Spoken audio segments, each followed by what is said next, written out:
Hey everyone, welcome back to the channel. So today we are diving into this task on deepml.com, which is calculate cosine similarity between vectors.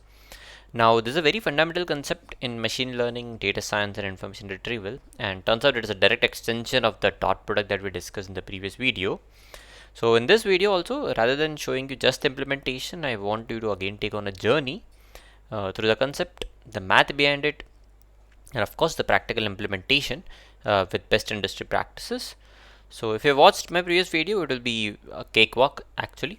So the task is simple. In this task we need to implement a function cosine similarity v1 and v2, which calculates the cosine similarity between two vectors. The cosine similarity measures the cosine of angle between two vectors, indicating their directional similarity. So we'll go into this in a bit more detail now. Input is a vector and output is a float representing the cosine similarity rounded to 3 decimal places. Fine. So constraints are given. Of course, both vectors have to be of same shape, and input vectors cannot be empty or have zero magnitude. So pretty simple. So let's just go to the slides. I have some 2-3 slides here for this question.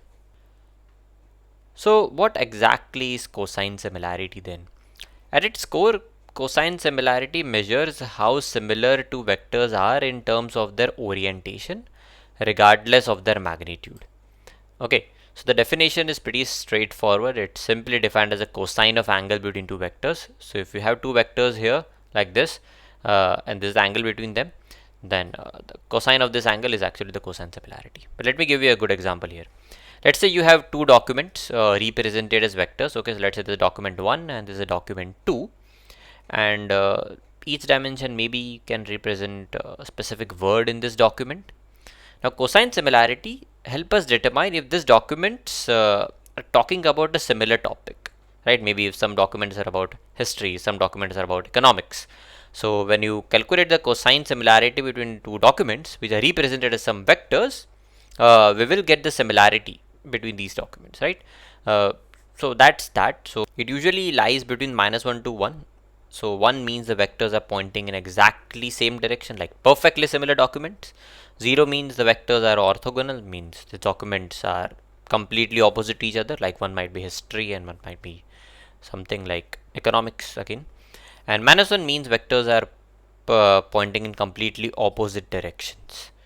Okay, so and in most like recommendation applications we will deal with non-negative values, so -1 will never come. So our range is typically 0 to 1. Okay, so for example, two identical movie preference vectors would have cosine similarity of 1. Two completely different preference vectors would be close to 0. For example, comedy and what is opposite of comedy? Like it depends on you, but maybe horror. Okay, don't fact check me on that, but yeah, if you absolutely love what I hate and vice versa, we'll be approaching -1 in that case. So let's just go behind the math a bit here. So this is a math. The math looks scary, but it's really not. So cos theta is actually equal to v1 dot v2. So this dot product, right? Divided by v1 into v2. What is this? This is actually the Euclidean norms. So numerator is a dot product of the two vectors, and denominator is the product of magnitude of two vectors. So magnitude or Euclidean norm, one of the same things. What is Euclidean norm?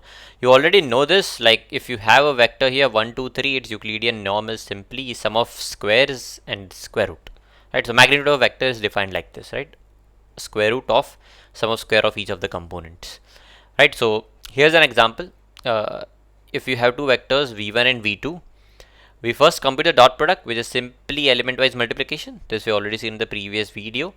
And we will complete the norms here. So norm is again sum of squares and square root norms, and cosine similarity will be simply like v1 dot v2 divided by the multiplication of their individual norms. Right, so the example is pretty straightforward. So before we dive into the code, let's see some real world applications, right? So first application is an information retrieval. Like search engines use this cosine similarity to match the search queries with relevant documents. Recommendation systems like Netflix, Spotify, Amazon use it to find similar movies, songs, or products. Text analysis, like very heavily used, like comparing document similarity, detecting plagiarism, or clustering similar text. Like I use this like text analysis a lot in my day-to-day work as well.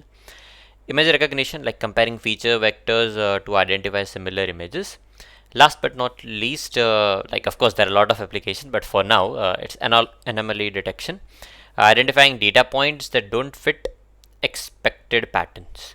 Right. So the beauty of this cosine similarity is that it focuses on orientation rather than magnitude. This makes it perfect for text analysis where document length shouldn't affect the similarity, right? So if you remember in dot product, you will get some value which is either positive, negative, or zero. So here, if a document is more, of course, the dot product might be very high, but in cosine similarity, we just calculate the angle, right? Like cosine of the angle. So it will always lie between -1 to 1, like in our cases, 0 and 1. Right, so yeah, that's about that. Let's just go back to the implementation here. Okay, so let's just implement it. Okay, so we already have two vectors v1 and v2 here. We don't need to check for constraints because it is already given, but we will compute, like the step one should be to compute the dot product, right? So the dot product will be what? It will be np dot v1 and v2. So dot product is computed. Then we will have to calculate the magnitude. So let's just call it v1 mag. So how do you calculate the magnitude? It is actually square root of sum of squares, right? So it will be what?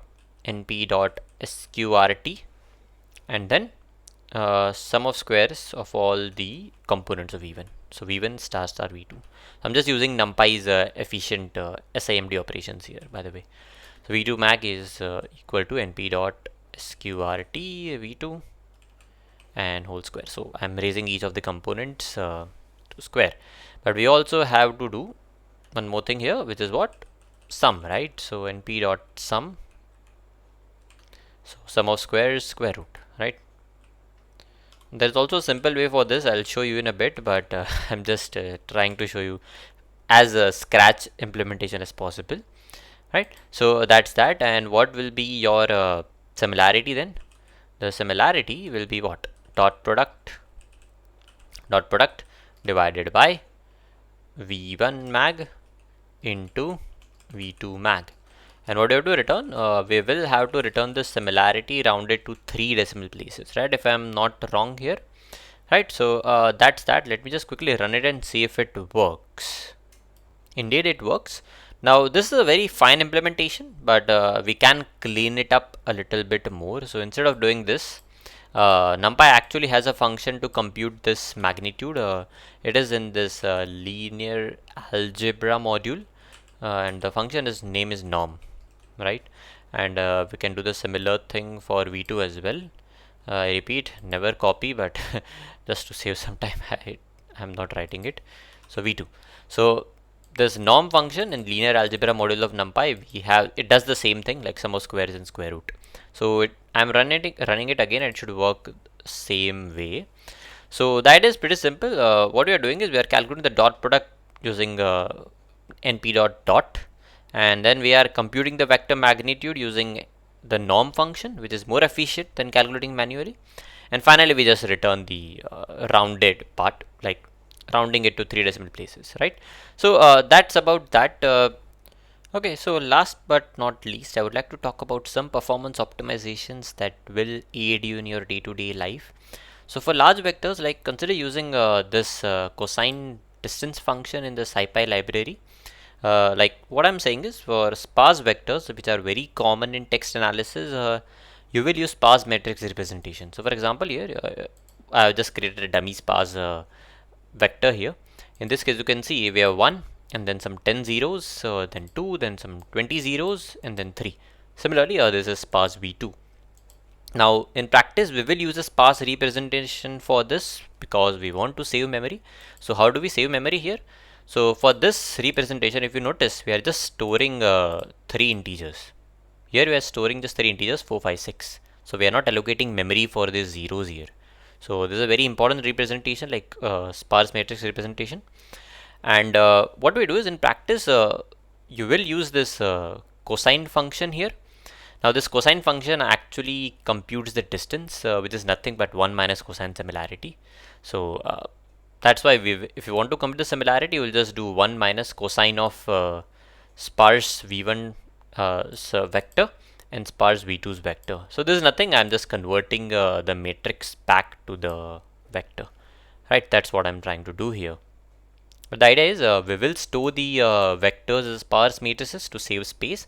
And if you want to compute the similarity, then of course you will need the vector here. So that's that. And there you have it. We have covered cosine similarity from the conceptual foundation to the practical implementation. Right, so we have discussed the math, the real world applications, a lot of them actually. And remember that cosine similarity is just one of the many similarity measures out there. Like depending on your specific problem, you might want to explore others like Euclidean distance, Jaccard similarity, or Manhattan similarity. I've actually used all of these depending on the task, or maybe just to see how my model is performing. Like if you have any other questions, like drop them in the comments.